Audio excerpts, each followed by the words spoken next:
Alright, we are still on day 18 of Force Fetch with Liesel, but we moved to another spot where we're right on the edge of some woods. So the last thing that I want to introduce you to in order for your dog to be prepared for the VGP retrieves is a forest drag. So in the VGP, your dog will have to complete a 300-meter rabbit drag and a 300-meter fox or raccoon drag through the woods. So the way we set this up is super similar to how we did the field drags, but it is a little different because the woods are generally full of a lot more distractions. So dogs that have spent their whole life training out in the field and doing bird work and pointing work often struggle a little looking up at the squirrels or all the rabbit scent, turkey scent, whatever that's in the woods. So it is important that you treat it as a separate subject and prepare for it accordingly. So I've laid out the pheasant again, something that I know she's comfortable with. Even though the test will be a rabbit or a fox or a raccoon, you need to make sure that you start easy to build the dog up. And even though test is going to be 300 meters, I've drug the pheasant today for about 50 meters.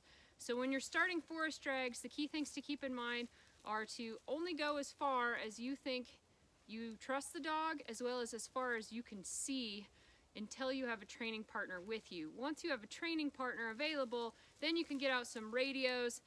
You can communicate with each other, so if the dog's out of sight, your partner can tell you if the dog has found the game or if they're blowing off a retrieve or whatever it may be.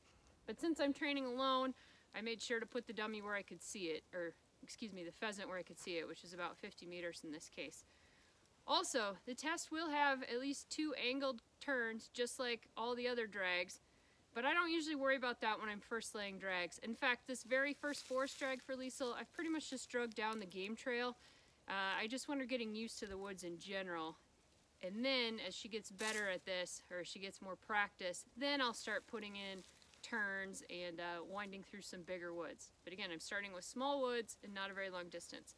But I'm still going to put the slip lead around my wrist.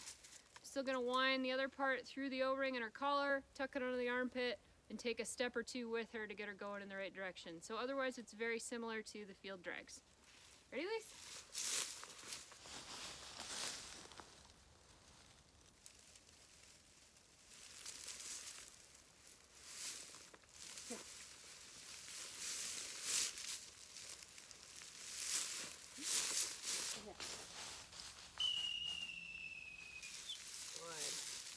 I still really like halting them. It really gets their nose in the scent.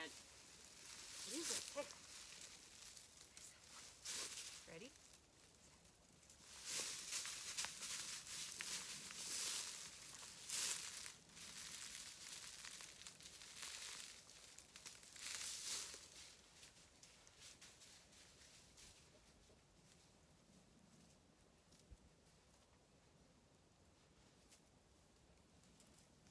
Good girl!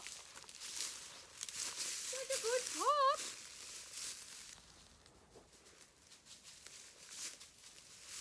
Very nice! Such a good dog. Good. Good. Drop. Great. That was really nice work. She just hesitated once when she crossed that other game trail. But luckily on her own decided to stick with the tracking scent. Sit down. Stay.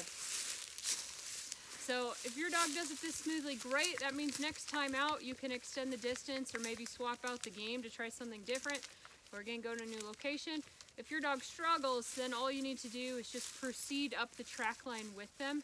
A lot of times if you're closer, then they'll recognize that you have that additional influence and they're more likely to complete the retrieve. The other thing you can do, of course, is next time you lay a drag, if your dog has struggled, just keep it shorter. You might only want to start with 20, 25 meters if your dog hasn't spent much time in the woods before. All right, so I think next what we'll do, we're going to move the camera.